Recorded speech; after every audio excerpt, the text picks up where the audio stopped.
देखो बच्चों, अपन ने क्या कर लिया था, ये जो तम वाला था ना 10वां गुण, भाई तम को 10वां गुण मानना चाहिए कि नहीं मानना चाहिए, अपन ने पक्ष भी देख लिया था और विपक्ष भी देख लिया था, और लास्ट में डिस्कस किया था कि भाई तम को 10वां गुण मानने का कोई प्रमाण नहीं है, तम मत धरो। मैंने बोला था ना भाई, मैं तो गुण बोल देता हूँ थोड़ा जल्दीबाजी में। तो तम को 10वां द्रव्य मानने का कोई प्रमाण नहीं है, तो तम को 10वां द्रव्य नहीं माना। ठीक है, जो मतलब तम यानी अंधकार। अब करेंगे अपन पंच महाभूतों द्वारा त्रिदोष उत्पत्ति की, पांचों महाभूत द्वारा तीनों दोषों की उत्पत्ति होती है ना, वात पित्त कफ की। तो कौन से महाभूत द्वारा कौन से दोष की उत्पत्ति होती है वो देखेंगे। वात, वात दोष की उत्पत्ति होती है वायु प्लस आकाश महाभूत से। ठीक है, क्यों होती है? वात क्या होती है? तत्त रुक्षो लघु शीतो खर सूक्ष्म से अनिल है। तो ये वायु प्लस आकाश से, क्योंकि ये क्या गुण होते हैं? हल्के होते हैं, इससे समांतर रखते हैं। मतलब कि वायु और आकाश महाभूत के गुण वात दोष में होते हैं। बहुत इंपॉर्टेंट लाइन है कि जो वायु महाभूत है और आकाश महाभूत के जो गुण हैं, जो भावात्मक देखे थे ना अपन ने, वायु महाभूत के भावात्मक गुण, आकाश महाभूत के भावात्मक गुण जो अपने शरीर में प्रेजेंट रहते हैं, ये दोनों सम्मिलित रूप से वात दोष में उपलब्ध रहते हैं। पित्त अग्नि, जो पित्त दोष है वो अग्नि महाभूत से बनता है, और जो कफ दोष है वो जल और पृथ्वी महाभूत से बनता है। अब देखो, मैंने बताया था कि जल और पृथ्वी भारी हैं, गुरु हैं, जो अपन ने इनके जल के भावात्मक भाव देखे थे, शरीर के जो भाव क्या क्या उपयोग करते हैं वो, ये स्त्रीय होता है, स्थिर कारक होता है, गुरु तल आता है, ये सब चीज़ें। पृथ्वी का भी ये देखा था, तो ये कप में पाए जाएंगे। तो कहने का मतलब ये है कि जो वायु और आकाश महाभूत अपन ने स्टडी किया था इस चैप्टर में, इन दोनों के गुण वात में आते हैं। जो अग्नि महाभूत अपन ने स्टडी किया था इस चैप्टर में, उसके गुण पित्त में आते हैं। जो अपन ने जल और पृथ्वी महाभूत के गुण स्टडी किए थे वो कप में आते हैं। कहने का मतलब आता है, तो अगर कभी वात की बात हो रही है तो समझ जाया करो कि वायु और आकाश महाभूत की बात हो रही है, कभी पित्त की बात हो रही है तो समझ जाया करो अग्नि की बात हो रही है, और कभी अपन कप की बात करें तो समझाया करो जल और पृथ्वी की बात हो रही है। ठीक है, अब देखो, इन्हीं पंच महाभूतों से आहार औषध द्रव्य भी निर्मित होते हैं, अतः चिकित्सा क्रम में आहार व औषध द्वारा ही तत्वों की पूर्ति होती है। कहने का मतलब ये है कि इन्हीं पंच महाभूतों, सभी द्रव पंच महाभूतों से बने, तीनों दोष भी पंच महाभूतों से बने हैं। ठीक है, जितनी भी अपन भोजन करते हैं वो पंच महाभूतों से बना है, अपना शरीर भी पंच महाभूतों से बना है, सजीव भी पंच महाभूतों से बने, निर्जीव भी पंच महाभूतों से बने। तो समझने की बात है। अब किसी की मान लो कि वात में विकृति है, मतलब कहने का मतलब है कि वात बढ़ गया, तो उसमें जो वायु और आकाश महाभूत है, ऐसा कंटेंट अपन ने ज़्यादा खाया जिससे कि वात बढ़ गया। अग्नि महाभूत बढ़ गया, मतलब पित्त बढ़ गया, तो आपको अग्नि महाभूत ऐसा कंटेंट खाया, ऐसी औषधि, ऐसा आहार खाया जिससे कि पित्त बढ़ गया। तो ये बहुत सिस्टमेटिक तरीके की वाली बात है कि सभी द्रव पंच महाभूतों से बने, तो इन्हीं पंच महाभूतों से आहार और औषध द्रव भी निर्मित होते हैं, अतः चिकित्सा क्रम में आहार व औषध द्वारा ही तत्वों की पूर्ति होती है।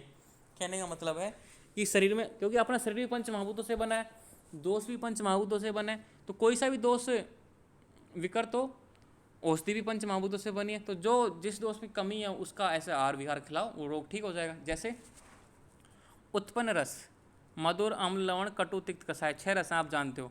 रस क्या होते हैं? जो अपनी जिह्वा ग्रहण करती है, जो रस का अनुवासन करती है, उसके अनुसार 6 रस होते हैं, मधुर, अम्ल, लवण, कटु, तिक्त, कषाय। अब रसों के उत्पादक महाभूत देखो, मधुर रस में कौन कौन से महाभूत पाते हैं? जल और पृथ्वी। क्योंकि अब देखो, ध्यान से देखना, बहुत सिस्टमेटिक तरीके से। मधुर में जल और पृथ्वी, अम्ल में पृथ्वी और अग्नि, लवण में क्या है? जल और अग्नि, कटु में क्या होता है? वायु और अग्नि, तिक्त में क्या होता है? वायु और आकाश, और कषाय में क्या है? वायु और पृथ्वी। अभी थोड़ी देर यहाँ ध्यान मत दो, इस पर ध्यान मत दो, मैं यहाँ से समझाऊंगा। मधुर देखो, जल और पृथ्वी है, यहाँ पे क्या है? जल और पृथ्वी। कहने का मतलब है कि कप को बढ़ा रही है ना, कि भाई मधुर में जल और पृथ्वी से बना है, और कप भी जल और पृथ्वी से बना है। कहने का मतलब है मधुर खाएंगे तो कफ बढ़ेगा। यहाँ पे देखो, कुपित होने वाले दोष, मतलब बढ़ने वाले दोष, कफ लिख दिया ना ऑटोमेटिक। कॉन्सेप्ट सारा मिला हुआ है। समन होने वाले दोष वात पित्त, अब बचे 2 दोष, ऑटोमेटिक वात पित्त यहाँ समन हो जाएंगे। तो पहली लाइन क्लियर हुई कि भाई उत्पन्न रस मधुर है, इसके महाभूत हैं जल और पृथ्वी, तो कफ के भी जल और पृथ्वी हैं। कहने का मतलब अगर मधुर खाओगे तो कफ बढ़ेगा, मतलब कुपित होगा, तो कुपित होने वाला दोष कफ। तो समन किसका करेगा? ये वात पित्त का करेगा। पहली लाइन क्लियर। दूसरी देखो अम्ल। महाभूत कौन से हैं? पृथ्वी और अग्नि। पृथ्वी एरा अग्नि एरा। ठीक है, कहने का मतलब है कि भाई अम्ल में पृथ्वी और अग्नि है, तो ये क्या करेंगे? किसका समन करेंगे? समन करने वाला वात, क्योंकि अग्नि और पित्त तो आ गए सामने, तो बचा कौन सा? वात बचा अकेला। तो ये समन किसका करेगा? वात का। और कुपित किसका करेगा? पित्त और कफ का, क्योंकि ये आ गए ना। देखो अग्नि में पित्त आ गया और पृथ्वी में कफ आ गया, तो ये दोनों बढ़ रहे हैं, पित्त और कफ बढ़ रहे हैं। तो कुपित किसको कर रहा है? पित्त और कफ को कर रहा है। देखो यहाँ पे लिख दिया। और बचा कौन सा? वात, जो वात अपन ने लिख दिया यहाँ पे। लवण देखो, लवण में क्या आता है? जल प्लस अग्नि। जल भी आ रहा है और अग्नि भी आ रहा है। ठीक है, तो ये दोनों आ गए तो दोनों को बढ़ाएगा, पित्त और कफ को बढ़ाएगा। ये लिख दिया पित्त और कफ। ठीक है, और यहाँ बचा कौन सा? वात, वात लिख दिया। अब देखो कटु। कटु में कौन सा महाभूत आ रहा है? वायु और अग्नि। तो अपन ने वायु लिख दिया और अग्नि लिख दिया, तो वायु में वात आ गया, पित्त मतलब वात और पित्त को कुपित करेगा। पित्त और वात को कुपित कर रहा है, देखो ये लिख दिया। बचा कौन सा? कफ, कफ का समन करेगा। तो अब समझ जाओ, अपन बोलते थे अपन बोलते थे ना कि मधुर अम्ल लवण कौन सा रस शामित करता है, कटु तिक्त कषाय कौन सा करता है। ये सब पंच महाभूत का खेल है। अब देखो तिक्त का, देखो तिक्त में क्या आता है? वायु और आकाश। वायु और आकाश मतलब वात को बढ़ाएगा, वात बढ़ा दिया। समन किसका करेगा? पित्त और कफ का। ये दो बच गए ना। अब कषाय देखो, वायु और पृथ्वी। वायु और पृथ्वी यहाँ आ गया ना। ये दो कौन सा बचा? कषाय, वायु आ गया और पृथ्वी आ गया। उस सम अब कौन सा बचा? पित्त बचा, तो यहाँ पे आ गया पित्त देखो, और यहाँ पे लिख दिया वात। समझो इस चीज़ को। अब यहाँ पे देखो वात क्यों लिखा? क्योंकि वात तो इसमें आ गया ना, वायु वायु, तो वात बढ़ाएगा। पृथ्वी आई तो यहाँ पे कप को भी आना चाहिए था कि भाई कुपित होने वाले दोस्त कप। आपका जो अपन ट्रिक अपना रहे थे ना यहाँ तक, तो उसमें कप भी आना चाहिए। लेकिन डोमिनेंस कौन रहता है यहाँ पे? बहुत ज़्यादा डोमिनेंस मात्रा में रहता है, ये वायु डोमिनेंस रहती है बहुत ज़्यादा मात्रा में। इस वजह से यहाँ पे वात का आया, इसलिए यहाँ पे अकेला वात आया। और यहाँ पे पित्त कप आया ओनली, कि समान की पित्त और कप। अपन देखते हैं ना कि कौन सा है? कषाय रस, ये कि मधुर अम्ल लवण कटु तिक्त कषाय। कटु तिक्त कषाय क्या करते हैं? वात को कुपित करते हैं और पित्त और कफ का समन करते हैं। तो ये थोड़ा सा यहाँ पे एक लाइन है थोड़ी याद करने की, समझने की, कैसे भी करके, नहीं तो बाकी सब कॉन्सेप्ट लिए चल रहा था अपना। तो यहाँ पे थोड़ा सा समझ लेना कि क्योंकि यहाँ पे वायु बहुत ज़्यादा डोमिनेंस रहती है कषाय में। ठीक है, अब देखो यहाँ पे दोष, प्रकोपिक रस और सामक रस अपन ने फर्स्ट चैप्टर में किया था अष्टांग हृदय में। जिन बच्चों ने क्लास ली थी उनको पता होगा कि कफ, कफ का प्रकोपित रस कौन है? मधुर अम्ल लवण। पित्त का प्रकोपिक रस कौन है? अम्ल कटु, अम्ल लवण कटु। और वात का कौन सा है? कटु तिक्त कषाय। सामक रस कौन से हैं? कटु तिक्त कषाय किसके हैं? कफ के। पित्त के कौन से हैं? मधुर तिक्त कषाय। अब इसकी जो ट्रिक्स है ना वो याद कर लो। MTK है तो आपको ऐसे याद रख लेना KTM। KTM बाइक जानते हो ना? KTM, ये उल्टा लिखना है आपको, के जैसे ऐसे याद कर लेना, KTM। ठीक है, कषाय, तिक्त, मधुर, ये किसके लिए हैं? सामक रस हैं, पित्त के लिए। मैं समझा रहा हूँ, क्या समझ रहे हो आप कि आप इसको कैसे याद कर सकते हो? भूल जाते हैं, क्योंकि कफ और वात का तो आप याद कर लेते हो, मुझे पता है कि भाई कफ का है मधुर अम्ल लवण, सामक है कटु तिक्त कषाय, वात का क्या है? कटु तिक्त कषाय, मधुर अम्ल लवण। अब बच्चा क्या है? पित्त। पित्त वाले में आप कन्फ्यूजन रह जाते हो, तो सामक, सामक में याद रख लो भाई KTM बाइक है, KTM। तो K से तो हो गया कषाय, T से हो गया तिक्त हो गया, M से हो गया मधुर। ये क्या है? सामक है, किसके? पित्त के सामक है। और प्रकोपित कौन बचे? 3। अब ये याद हो गए तो बचे 3 आप यहाँ लिख सकते हो, अम्ल लवण कटु प्रकोपित रस हैं।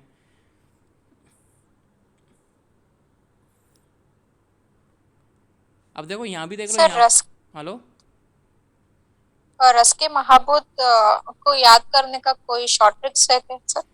देखो इसको आप कैसे याद रखते हो? जैसे कि आप इसको ना 200 के अनुसार याद कर सकते हो कि भाई कप को कुपित कर रहे हैं तो जल और पृथ्वी, मतलब आपस में इंटरलिंक करके याद करना ही पड़ेगा। जैसे कि अब अम्ल है, वात को समन कर रहा है, तो ये आपको ये याद करने के रटने ही पड़ेंगे। क्योंकि देखो यहाँ पे देखो, पृथ्वी पृथ्वी, अग्नि अग्नि और वायु वायु, मतलब ऐसे सीक्वेंस में वो रटना पड़ता है एक तरीके से, इसको आप कैसे भी करके इसको समझाओ। ये तो मैंने बता दिया कि मधुर अम्ल लवण शुरुआत की, यहाँ पे कटु तिक्त कसा है, यहाँ पे कटु तिक्त कसा है, यहाँ पे मधुर अम्ल लवण। और यहाँ बचा कि अम्ल लवण कटु, और जो KTM वाला बता ही दिया, तो ये याद हो जाएगा, तो ये बच जाएंगे। यहाँ पे भी लिखा हुआ देखो, कुपित होने वाले दोष कफ, मतलब प्रकोपित। कफ को कौन कौन से कर रहे हैं? मधुर कर रहा है, ठीक है। कफ यहाँ पे भी आ रहा है अम्ल में, और कफ यहाँ भी आ रहा है लवण में। इसमें आए ना तीनों, कफ कफ कफ, मधुर अम्ल लवण, मधुर अम्ल लवण, ठीक है।